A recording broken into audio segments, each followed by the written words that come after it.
ओम शान्ति, good morning, नमस्ते सम्पूर्णलाई। सबैजना सन्चै आरामै हुनुहुन्छ होला र म पनि बाबाको सेवामा उपस्थित छु।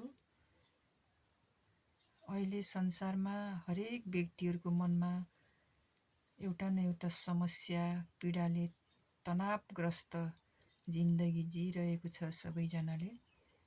यस्तो अवस्थामा परमपिता परमात्मा शिव बाबाले प्रजापिता ब्रह्मा कुमारी ईश्वरीय विश्वविद्यालयद्वारा राजयोग अभ्यास गराइरहनु भएको छ।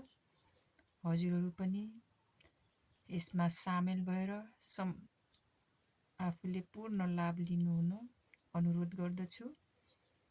हाम्रै लागि यो सेवा केन्द्रहरू खोलिएको छ, राजयोग सेवा केन्द्रहरू। हजुरहरूलाई कुनै शुल्क लाग्ने छैन, निशुल्क सेवा लिन सक्नुहुनेछ र हजुरहरूले युट्युबबाट पनि सर्च गरेर मेडिटेसन राजयोग सिक्न सक्नुहुनेछ। तनावग्रस्त जिन्दगीलाई व्यवस्थित ढङ्गले कसरी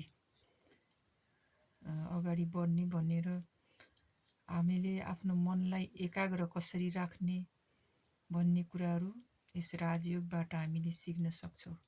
राजयोग अभ्यास गर्दै गयौँ भने हाम्रो जीवन यत्तिकै खुसियाली, सुखमय, हरियाली भरियालीले छाउनेछ। ओम शान्ति। हजुरहरूको दिन शुभ रहोस्, मङ्गलमय बनोस्।